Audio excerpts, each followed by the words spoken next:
Welcome to Close Listening. I'm Zach Morgenstern, joined as always by silent co-host Ludwig Bombi. Today we're here to discuss a Beach Boys record, and it's... Wait a minute, we've already discussed Smiley Smile. Oh, so I went to the public library. It turns out you get a double record. You get, in this CD copy, Smiley Smile and Wild Honey. And unfortunately, they've scribbled on the booklets for both of them. But regardless, it was cool to listen to both of these classic Beach Boys records. So a couple years ago, 2018, I went to see Brian Wilson and Al Jardine live in concerts. And I recognized most of the songs, but they played one song, which I had to look up on Setlist FM later, and it was this tune, Wild Honey. As I mentioned in my last video, I'm kind of a mid-tier Beach Boys fan. I know the surfing stuff reasonably well, but don't really know their 70s output. My knowledge of them kind of stopped with Pet Sound. So I started improving on that by listening to the Smile work, and the record that comes immediately after Smile that a lot of Beach Boys fans talk about, but I didn't have much of a sense of what was on it, was Wild Honey. Wild Honey represents another development in the Beach Boys sound, or if not outright a development, a sort of a reaction, trying to do something different, I guess you could say. This comes after the commercial failure of the Smiley Smile project, where Brian Wilson thought he had come up with the most brilliant album ever, but due to complexities in writing it, negotiating with the other band members, and of course his mental illness, the album didn't come out as planned, and they ended up just putting out a weird reduced version called Smiley Smile. So the Beach Boys have to come up with another record. And unlike Smiley Smile, where Brian was just doing music and they had an outside lyricist, Van Dyke Parks, essentially writing poetry rather than conventional pop lyrics to go with the work, this album largely brings together the original Beach Boys songwriting team of the Beach Boys themselves, so Brian Wilson and Mike Love writing songs together. And the opening track of Wild Honey is, well, Wild Honey. So this is a tune that announces a different sound. You know, it has a consistent song sound from beginning to middle. It's not playing with vocal harmonies like earlier Beach Boys records were, and it's not playing with particularly weird instrumentation. Unfortunately, despite this one being kind of a cult favorite, the recording on it was very quiet, so I didn't really get to appreciate the song as a melody. And I feel what I'll have to do is just look up the lyrics, look at the chords, maybe see some live performances, because I'm sure this is a very interesting song if it was recorded properly. It's essentially a mix of a kind of soul sound with Brian still in his health foods mood. It's apparently a literal celebration of Wild Honey. And throughout this record, you see references to being out in nature and the bees and to bees, though certainly just creating a kind of Motown inspired record is a bigger motif than Brian's obsession with nature. Track number 2 is called Aren't You Glad? This one does a bit better at getting that soul sound out, fuller and richer than the opening track did.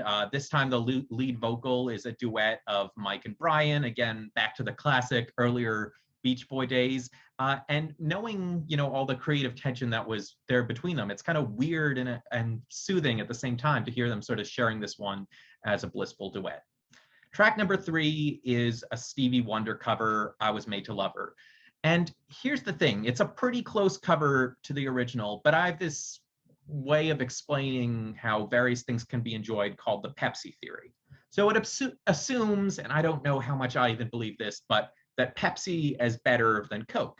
And the reason one would think that is, well, Coke came first, Pepsi made Coke, and then it came up with a creative way to make it different. So of course, Coke is the basis, Pepsi tops Coke. And that's exactly what's happening here. We're already familiar with the Stevie Wonder tune, I Was Made to Love Her. It's a great, simple, soulful, energetic song. And just hearing it being sung by a different band, finding different ways to add more oomph to it, it just takes it to a slightly higher level. And of course, I'm not saying I still don't prefer the songwriter's version, but hearing a fresh new take on it, even though it's not that different, surprisingly exciting. Track number 4 is called Country Air. This is a mix of that Motown sound with more psychedelia and more references to the Wild Honey theme that perhaps Brian Wilson wanted to bring into this record, whereas I suspect Mike and the others wanted to focus just more on having good sound. It quite literally talks about taking in the magic of the country air. Then we have A Thing or Two, another upbeat soul song, but a sound song, but unfortunately a bit of a thin sound. Now, if this was a record, interestingly, it doesn't start great on side A with Wild Honey, but it starts amazingly on side B with Darlin'. So Carl Wilson has been singing a number of lead vocals on this record, and I didn't like what he did on Wild Honey, but with Darlin', he just really brings it. I should mention he also did the Stevie Wonder cover, and I thought this was great. And the production, the energy on this one was perfect. I just assumed it was another Motown cover the first time I heard it. Something about the song was familiar, and I guess I must have heard the Beach Boys' Darlin' on the radio, and it hadn't occurred to me it was a Beach Boys. So they've, even if not every track on this album is great, they clearly mastered the sound with Darlin'. I discovered a couple years back Brian Wilson did a Reddit Ask Me Anything, and apparently he really liked Darling, saying it was one of the 2 songs you should listen to get into the Beach Boys. And he also clearly had a real fondness for his brother Carl's singing voice. The next track on side 2 is I Love Just Wants to See You. This one is more of a folky sound. It's Brian Wilson singing lead vocal without falsetto. Now, unlike the Beatles, I'm not great at telling the different Beach Boy voices apart. I mean, I can tell Brian and Mike apart, but I feel like the others sort of occupy a continuum between Brian and Mike. And since they all have their singing moments, I can't really tell. But I think this one sounded kind of distinct because generally, yeah, Brian takes advantage of the fact that he can sing with the higher voice. So this one, he's just sort of singing as the normal singer-songwriter. And as I sense generally with Brian's contributions to the record, this one's maybe a little deeper, more self-reflective. It's a song about trying to be a good husband. And Brian Wilson famously always viewed himself as a terrible father, at least in his first marriage. But then there's sort of a weird, immature ending. It says, I'd love just once to see you in the nude. I wonder if it's this is a reference to John Lennon's obsession with putting I Want to Turn You On into his songs, but at least that version of it has kind of class. Turn You On is more of a mystical quality, whereas I Love Just Wants to See You in the Nude, kind of direct, whatever. The next track is Here Comes the Night. Starts out sounding like another kind of folky one, but then it kind of gets subtly weirder. The melody doesn't move around that much. There's sort of a texture in how the voices are articulated and a surprising amount of fierceness. You know, here comes the night in Brian's voice. He's singing this again and again, singing it without falsetto. Next track on the album is Let the Wind Blow. Again, trying to keep the bees relevant in this one. Unlike the last reference to bees and I'd Love Just Wants to See You, this one's a bit more indifferent to the bees though in its reference. It's an angry plea to just be able to focus on love, to forget the bees, to forget what's all going on out in nature. Then we get How She Boogalooed It. It's an old-time rocker and another great vocal from Carl Wilson. I'd heard with this record, it was Carl really coming into his own, and I was a bit underwhelmed when I heard Wild Honey, but everything since then, yeah, I'm starting to hear it. You know, Carl is just as good a singer of any of them.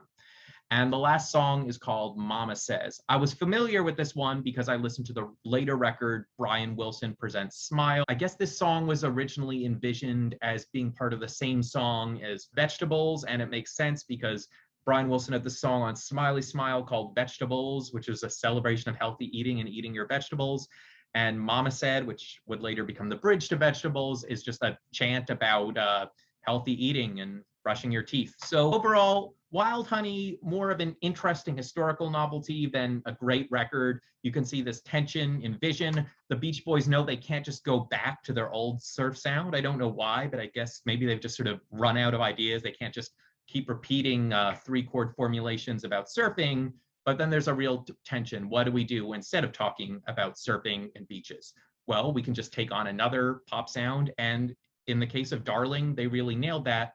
Or in the case of Brian, there's still this lingering thing to bring in some sort of spiritual vision. Brian, you know, has made clear on the couple records I've listened to him recently, has this focus on simple living, on meditating, on connecting with nature. And so even though bees are a very easy metaphor in all kinds of songs and honey is just a metaphor for sweetness, one has to listen to the references to bees and honey on this record and know they're somewhat literal because Brian Wilson apparently really loved his wild honey, and I'm sure as someone with a broadly hippie spiritual mind, he had a lot of concern for the bees as well. So let me know what you think of this record, and if there are any other Beach Boys records I should seek out. Unfortunately, I don't think there are many other great options at the library. Let me know. Let's have some fun in the comments below. I'm Zach Morgenstern. This is Ludwig von B. See you next time.